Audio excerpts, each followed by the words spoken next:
de mil soles con poder, que en los cielos arde, nadie como Él, nuestro Dios.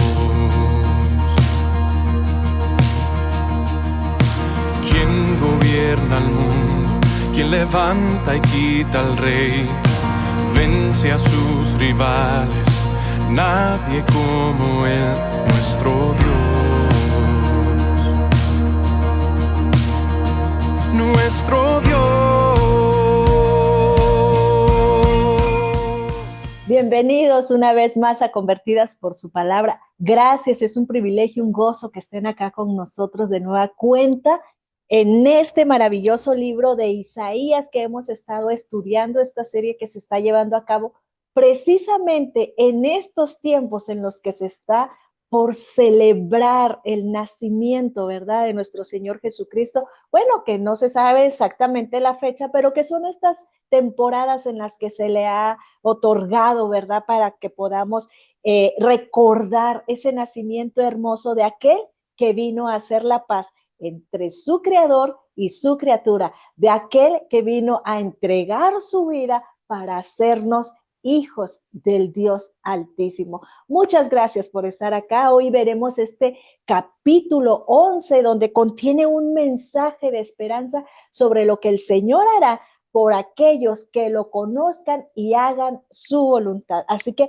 bienvenidos. Les invito a que lean detenidamente cada capítulo del que estaremos exponiendo aquí, ¿verdad? De manera breve, puntualizando lo más importante que nos quiere hablar el profeta Isaías, pero les invitamos a que lo lean detenidamente en casa y también te invitamos a que te suscribas a nuestro canal y que también nos envíes tu correo electrónico para poder ser parte del grupo de mujeres que detrás de la cámara nos damos a la tarea de orar las unas por las otras, de escudriñar a más profundidad el tema que se está llevando a cabo. Y bueno, pues te invitamos a ser partes de Convertidas por su Palabra.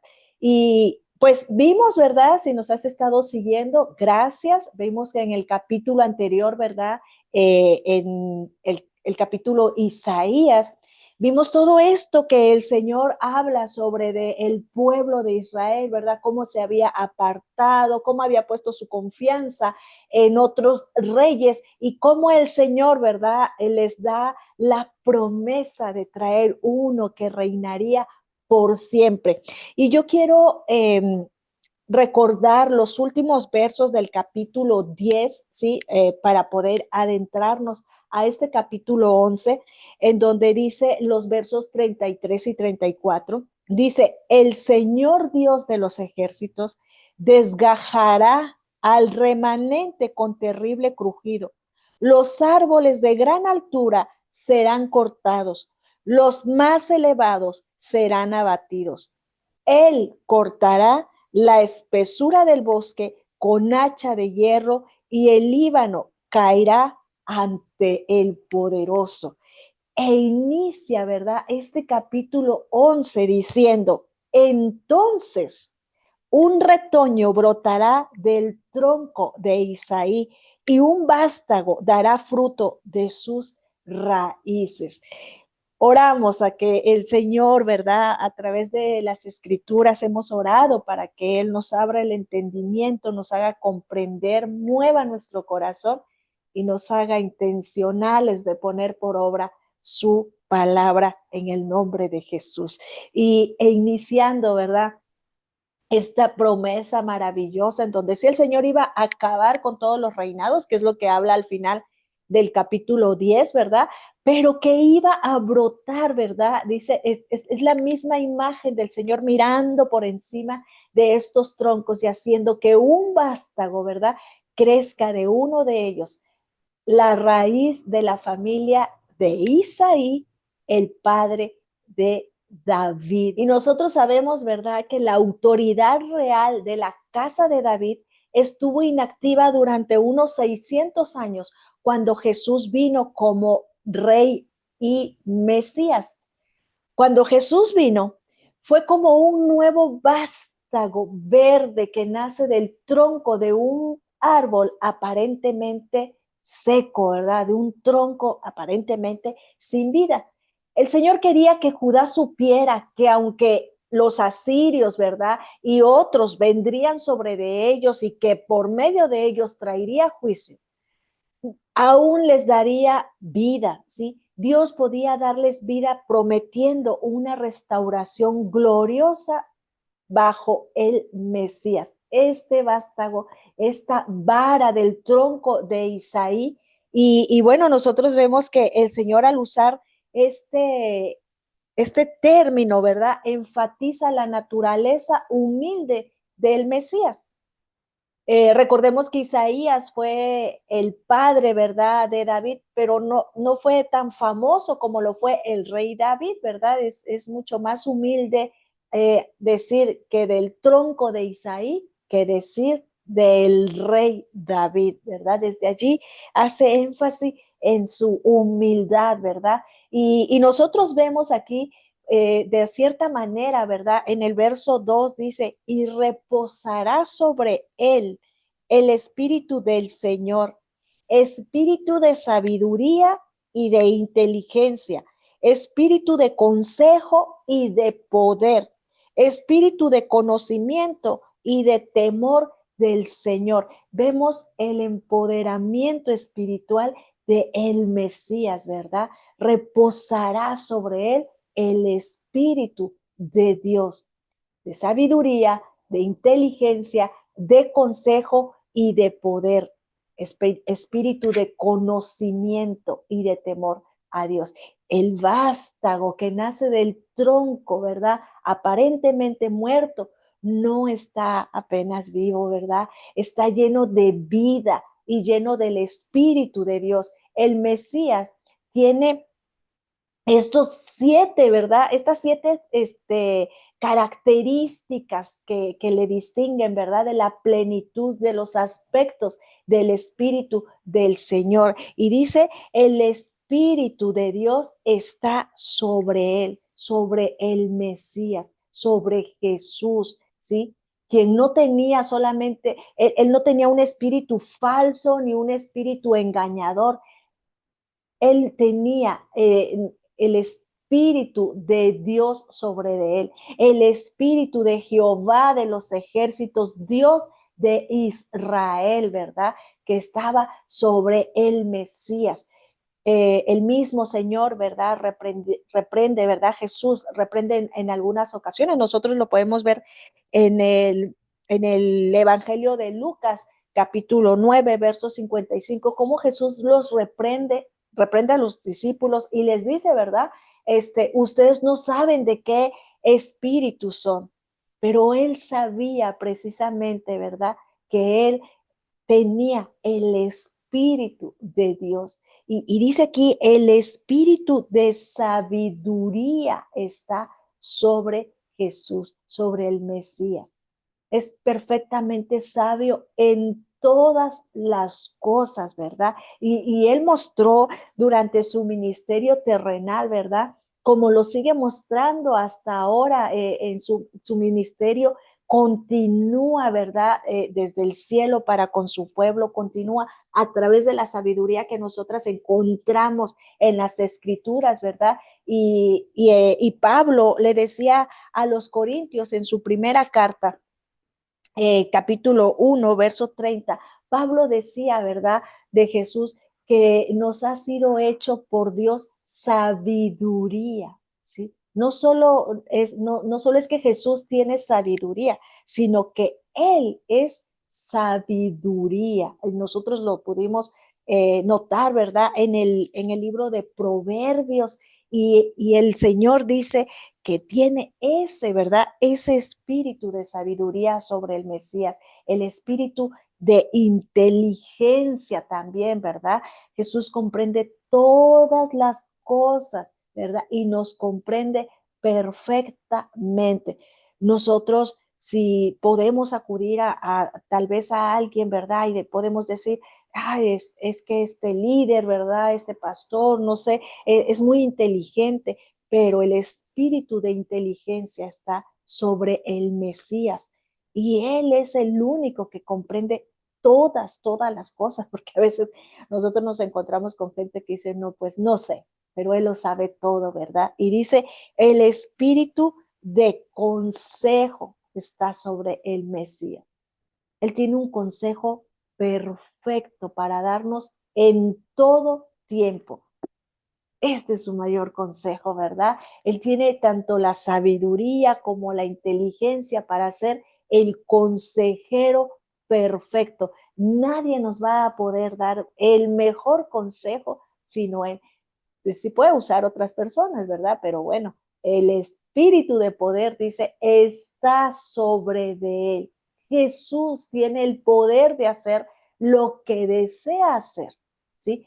Muchas personas, bueno, pues nos ayudarían, ¿verdad? Si pudieran, pero no pueden ayudar. Otros, ¿verdad? Pueden tener el poder de ayudarnos, pero no quieren ayudarnos, ¿verdad? Jesús tiene tanto el amor como el poder para ayudarnos. Solamente es el único que nos puede ayudar. Y dice, el espíritu de conocimiento está sobre el Mesías. Jesús lo sabe todo, cariño, todo, ¿sí? Él conoce nuestros corazones y conoce todos los hechos, nuestros pensamientos, nuestras dudas, nuestras aflicciones, nuestros pesares, nuestras tentaciones, ¿sí? Nosotros muchas veces hemos tomado decisiones que a otros les parecieran extrañas, que les parecieran incorrectas, pero no tenían ni la más mínima idea, ¿verdad?, de lo que nosotros estuviésemos haciendo, estuviésemos atravesando. Sin embargo, Jesús tiene un conocimiento que nosotros no tenemos, ¿sí? Por lo que no deberían sorprendernos a veces que las decisiones, ¿verdad?, que él toma para nosotros, la manera en la que Él nos dirige, ¿verdad? Muchas veces nos puede parecer extrañas, incorrectas, y no solamente a nosotros, sino también a los demás, pero Él conoce todas las cosas. Recordemos su soberanía sobre de nuestra vida. Y dice también que el espíritu del temor del Señor está sobre el Mesías, ¿verdad? Jesús voluntariamente se mantuvo en un lugar de sumisión, respeto y honor al Padre, ¿verdad? Él por sí solo, voluntariamente, se sometió al Padre. Y cada uno de estas características del que el Espíritu de Dios está sobre de él, ¿verdad? Nos hace darle la gloria, la honra y el honor, porque debido a su sometimiento, él pudo pagar en la cruz del Calvario por nuestros pecados y hacernos, ¿verdad?, parte de un pueblo santo, hacer la paz entre el Creador y su criatura, hacernos parte de su linaje, hacernos sus hijos y poder entrar y acercarnos hasta el trono de su divina gracia para hallar el oportuno socorro. Él es el único, ¿verdad?, que recibe gloria, honra y honor por cada uno de estos atributos que nosotros vemos en él. El espíritu de Jehová da sabiduría. El espíritu de Jehová le da inteligencia, de consejo, de poder, de conocimiento y de temor del Señor. Estos 7 aspectos del Espíritu de Dios no son las únicas características del Espíritu Santo, ¿verdad? Eh, pero bueno, están agrupadas en 7 para mostrar la plenitud y la perfección del Espíritu Santo que reposa sobre Jesús el Mesías. Este pasaje está detrás del término de los 7 espíritus de Dios que nosotros podemos leer en Apocalipsis, ¿verdad? Que allí en el libro de Apocalipsis vemos. No es que haya 7 espíritus diferentes de Dios, sino que el Espíritu de Dios tiene estas características y todas en plenitud y todas en perfección para distinguir al Mesías. Él, Jesús el Mesías, vivió y ministró como un hombre lleno del Espíritu de Dios. La sabiduría, la inteligencia, el consejo, el poder, el conocimiento y el temor de Dios que Jesús mostró en su ministerio no fluyeron de sus propios recursos divinos. Recordemos que él era humano y divino, pero no fluyeron solamente así, sino de su confianza en el Espíritu de Dios que lo llenaba. Y muchas veces a nosotros se nos olvida que debemos de tener esa llenura del Espíritu Santo, como a través de la comunión con Dios, a través de la oración, a través de la escritura bíblica, ¿verdad? Nosotros necesitamos esa plenitud, esa llenura del Espíritu Santo para que podamos, ¿verdad? Tener también el consejo, la inteligencia, la sabiduría, la guía que necesitamos. Porque mi cielo, si Jesús mismo lo necesitó, fue dependiente del Padre en totalidad cuando estuvo de este lado, ¿verdad? Con nosotros, ¿cuánto más no tú y yo lo necesitamos? Y recordemos que el Señor les está a la luz histórica, ¿verdad? Yo les he ido planteando este libro de una manera histórica, sabiendo que es sombra de lo espiritual que la iglesia iba a atravesar. Él mismo, ¿verdad? El Señor les está mostrando lo que necesitaban, volverse a sus caminos, necesitaban dejar de confiar en otros reyes, en el hombre, ¿verdad? Necesitaban apartarse de sus malas decisiones, de sus malos caminos, necesitaban el Espíritu de Dios con ellos. Es lo mismo que en este tiempo nos acontece, no solamente a la iglesia, sino a muchas personas, ¿verdad? Que como veíamos en capítulos anteriores, decía que luz les debe de resplandecer en las tinieblas que viven. Y para ello vino el Mesías, ¿sí? Solamente Jesús tiene todos los atributos desde la eternidad.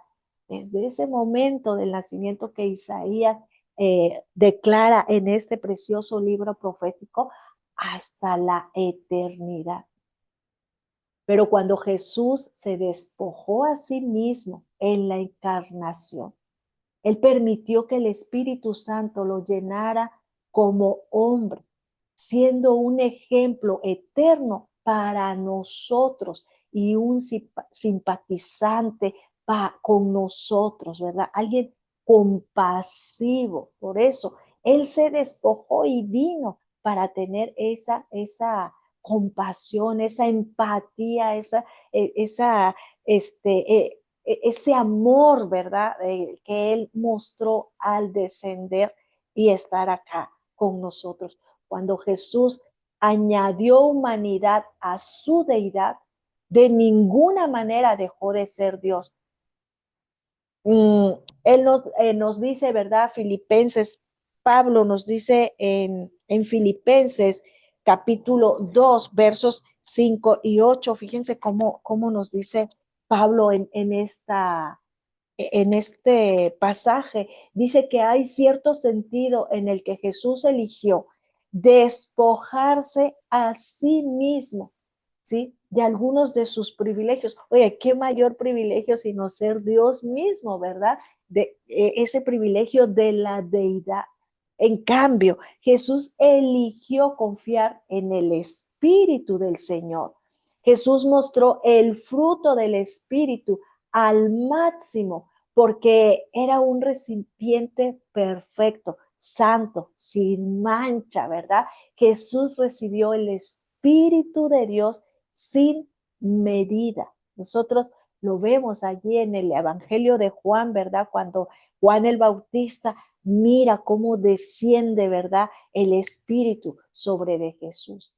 Y nosotros sabemos que parece que hubo momentos en que Jesús actuó más allá de lo que podía hacer un hombre lleno del Espíritu, ¿verdad? Como cuando se transfiguró, cuando Pedro, ¿verdad? Y Jacobo y Juan lo ven allí en el Evangelio de Mateo, esa transfiguración, ¿verdad? O cuando realizó algunos de sus milagros, muchos de sus milagros, ¿verdad? Mejor dicho, sobre la naturaleza, sobre la misma persona humana, ¿verdad? Pero ciertamente Jesús peleó todas sus batallas como un hombre lleno del Espíritu Santo.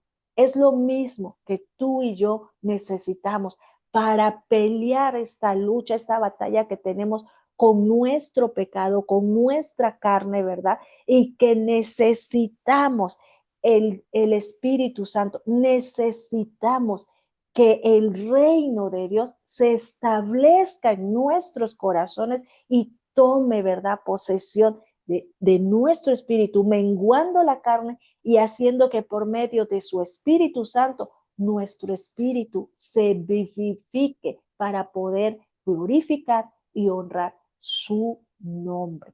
Nosotros, ay, qué hermoso es esto. Nosotros podemos ver, ¿verdad?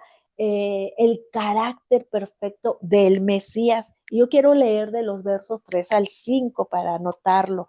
Dice, Él se deleitará en el temor del Señor y no juzgará por lo que ven sus ojos, ni sentenciará por lo que oigan sus oídos, sino que juzgará al pobre con justicia y fallará con equidad por los afligidos de la tierra. Herirá, herirá la tierra con la vara de su boca y con el soplo de sus labios matará al impío. La justicia será ceñidor de sus lomos y la fidelidad ceñidor de su cintura, y le hará entender y diligente en el temor del Señor, ¿verdad? Dice otra versión. Nada agradó más a Dios que hacer la voluntad de su Padre, ¿verdad? Al Señor esto.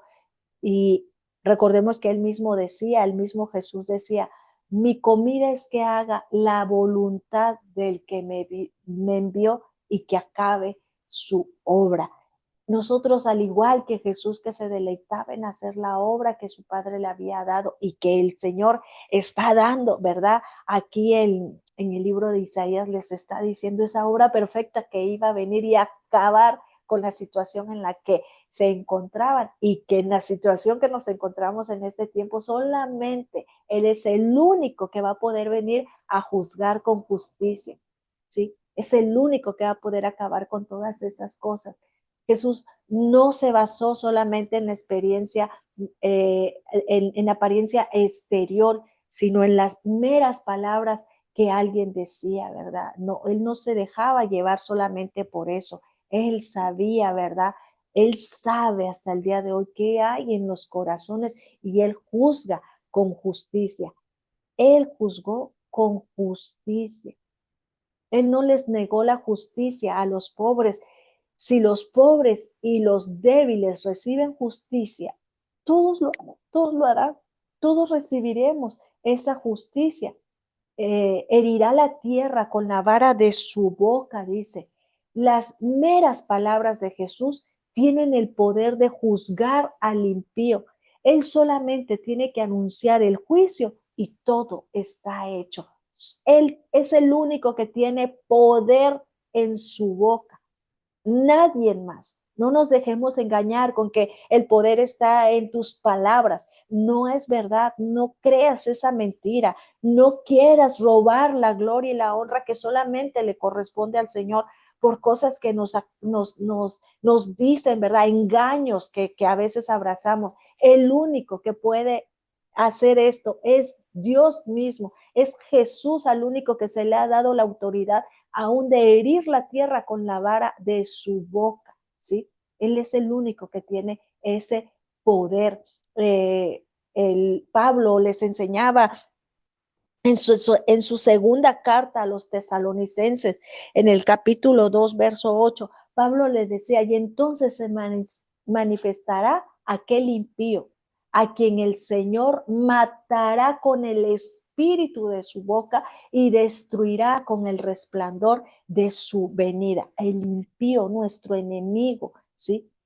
Él es el único que va a hacer esto. Así que nosotros debemos de saber que solamente, ¿verdad? Dios tiene, Jesús el Mesías tiene ese poder porque es Dios mismo.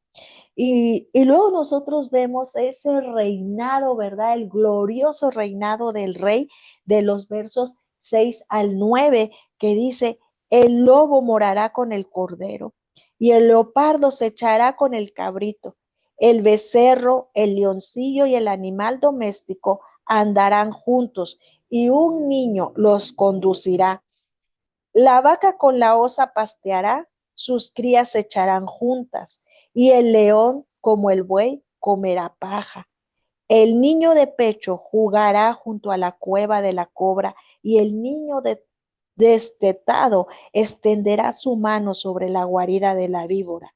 No dañarán ni destruirán en todo mi santo monte, porque la tierra estará llena del conocimiento del Señor como las aguas cubren la mar. Dice, morará el lobo con el cordero. Cuando reine el Mesías, la naturaleza se transformará.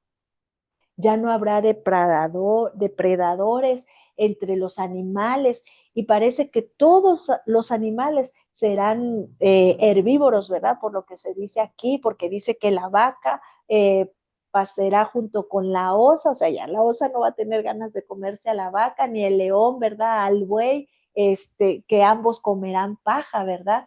Y nosotros vemos como Pablo en Romanos 8, Pablo en la carta a los Romanos 8, y quiero leer como dice allí en el capítulo 8, verso 19. Quiero leerlo acá. Por cierto, estoy leyendo la Biblia de las Américas.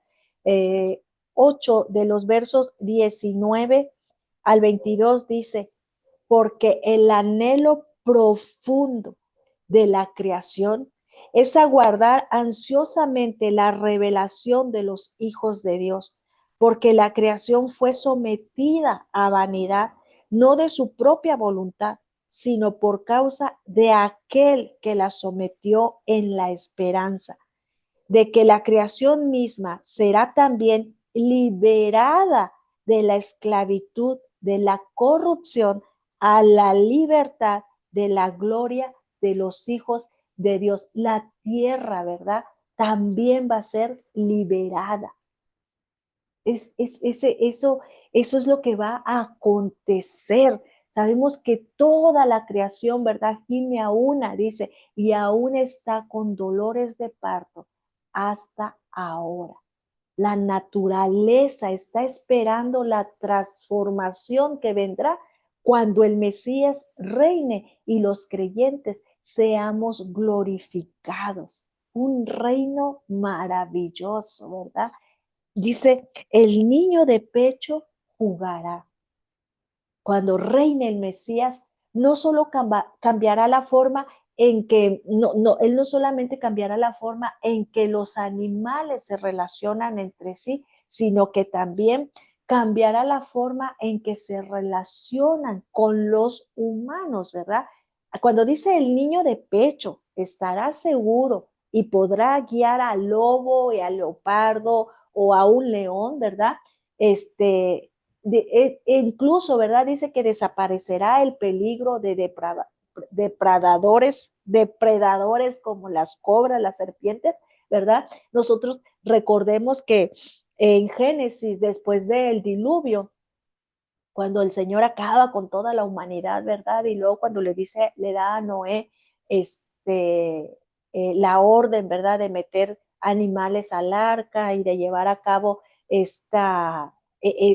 como siempre el Señor guardando un remanente, ¿verdad? Guardando esta familia de Noé. El Señor le dio a Noé y a toda la humanidad después del diluvio, le dio el permiso para comer carne, ¿verdad? Pero al mismo tiempo, el Señor puso el temor del hombre en los animales para que no fueran presa fácil, ¿verdad? Porque si no nos acabaríamos todos los animales, los humanos, ¿verdad? Pero ahora, cuando venga el reinado del Mesías, esto será al revés, o sea, ya no vamos a tener ni temor a ciertos animales, ni los animales nos temerán a nosotros, ¿verdad? Eh, Vendrá el reinado del Mesías en el milenio, o sea, se piensa que es en el milenio donde los humanos volverán a ser vegetarianos y los animales también, como se parece que fue antes del diluvio, ¿sí? Eh, y dice que la tierra será llena del conocimiento del Señor como las aguas cubren la mar. Cuando el Mesías reine, el conocimiento del Señor en un sentido relacional, ¿verdad? No solamente en un sentido intelectual, porque muchos hasta el día de hoy, ¿verdad? Pueden decir que conocen al Señor, pero no se relacionan con Dios, ¿verdad?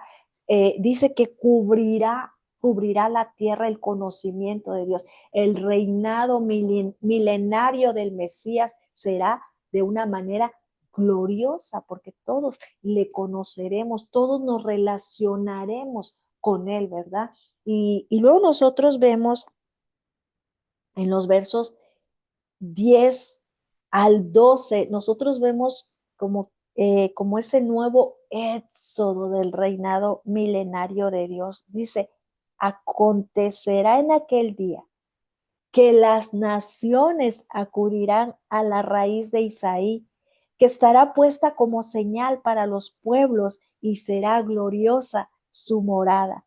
Entonces acontecerá en aquel día que el Señor ha de recobrar de nuevo con su mano por segunda vez al remanente de su pueblo que haya quedado de Asiria, de Egipto, de Patros, de Cus, de Elam, de Sinar, de Hamat y de las islas del mar. Alzará un estandarte ante las naciones, reunirá a los desterrados de Israel y juntará a los dispersos de Judá de los cuatro confines de la tierra. Será buscada por las gentes. La gloria del reino del Mesías no solo será para el pueblo judío, sino también para los gentiles, para nosotros los gentiles. Estará puesta por bandera, ¿verdad? Por pendón a los pueblos en alto para atraer a todos los pueblos hacia él. Levantado en esa cruz, todos voltearán a ver a la cruz, todos querrán venir, vengan, subamos al monte, ¿verdad? El monte más grande. Nosotros lo vimos ahí en Isaías 5:26 dice que el pendón se usó para llamar a las naciones a juicio contra Israel. Ahora el pendón llama a las naciones a las bendiciones del Mesías. Alcanzará otra vez su mano para recobrar el resto de su pueblo. Por eso se le llama un segundo éxodo. Lo sacará con mano poderosa, con brazo extendido, con brazo fuerte y los traerá, ¿verdad? En el reinado del Mesías habrá ese otro éxodo del pueblo judío que los librará no solo de Egipto como la primera vez, sino de todas las naciones donde han sido dispersados. Nosotros veremos eso. Y luego, ay, qué hermoso, qué emocionante, ¿verdad? Ese momento en el que todas las naciones vendremos delante de él, ¿verdad? Y le reconozcamos como el único y verdadero rey. Eh, Vemos luego en los versos 13 y 16, ya para aterrizar con este precioso capítulo, lleno de esperanza, ¿verdad? Dice, entonces se disipará la envidia de Efraín y los que hostigan a Judá serán exterminados. Efraín no envidiará a Judá, ni Judá hostigará a Efraín.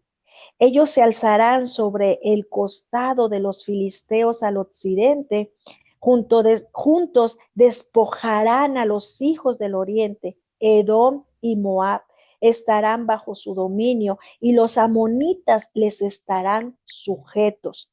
Y el Señor destruirá la lengua del mar de Egipto, agitará su mano sobre el río con su viento abrasador, lo partirá en 7 arroyos y hará que se pueda pasar en sandalias.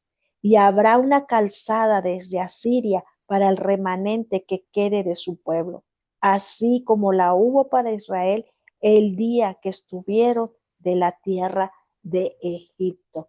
Efraín no tendrá envidia de Judá, ni Judá hostigará a Efraín.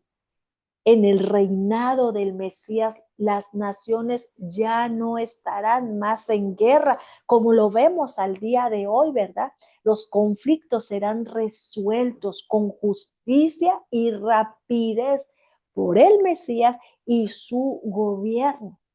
Las naciones desobedientes, ¿verdad? Aquí es descritas las rebeldes, ¿verdad?